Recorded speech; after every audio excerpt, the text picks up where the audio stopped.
Welcome to the 5th edition of the Happy Investing Show. I really like answering those questions, and please do ask me any investment and insurance related questions.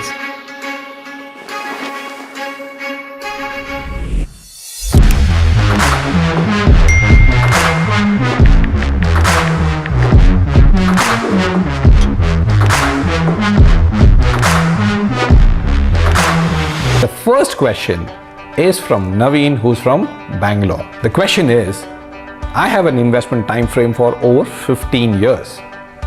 I have been told that PPF is a great option, but I also know that index fund is also going to give good returns. What do you think should I be doing as an investor? Thank you, Naveen, for that question. Let me delve a little deeper into each of them.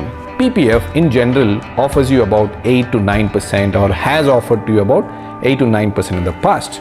But I believe PPF interest rates are going to come down, considering the fact that Indian government will try to reduce the interest rates as the economy starts progressing, and they will also want you to move away from any kind of a fixed commitment instrument.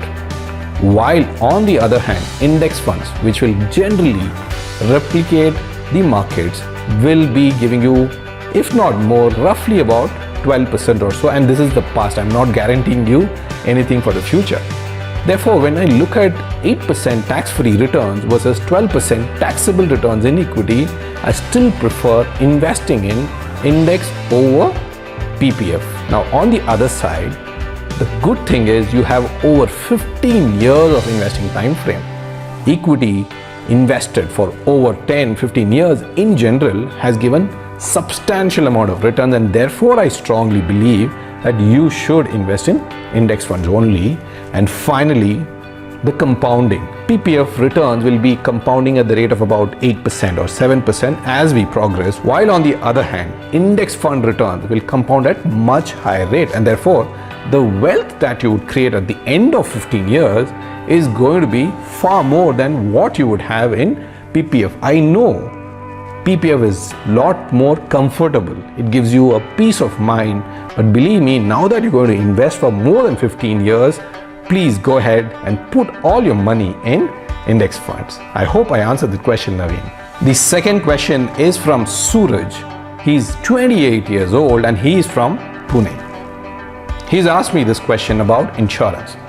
There are two things that he mentioned here.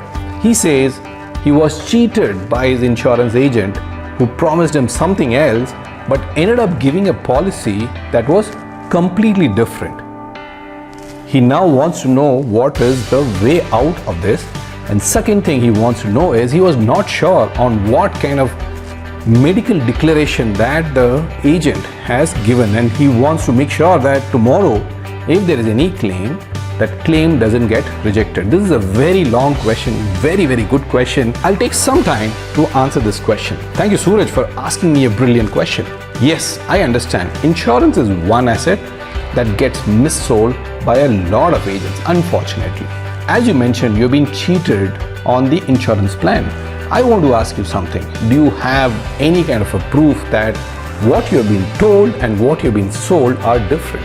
If you have, I think you should immediately go and pinpoint this to your insurance company and file a complaint against your insurance agent. And they should be able to solve this big issue after doing thorough investigation. I really hope that the insurance company can solve this major issue for you. And when it comes to medical declaration, I sincerely think you should let know the illnesses and the pre-existing diseases that you have to your insurance companies immediately. Yes, there's a clause that says that beyond 3 years of holding an insurance policy, all the claims will be settled, but why take chances? Go ahead and declare all the medical conditions immediately. Now, for whatever reason, if your claim is not proven, you're not able to declare that your insurance agent missold the policy to you, then you have to opt in for surrender. Now, that is going to cost you a lot of money. So please make sure that you understand the surrender charges. As you keep passing many years, the surrender charges keep coming down and the fund value keeps increasing. Therefore, please weigh a lot of options before taking a call of surrendering the policy, because that's going to cost you a hell lot of money. I understand it's a very tricky situation, but please do all that you can to prove your claim and also declare all your medical conditions very honestly, because you don't want to miss out on the claims once you're detected with something. Good luck with your claim with the insurance company. I really hope I answered all your questions today. Thank you for watching. Happy investing.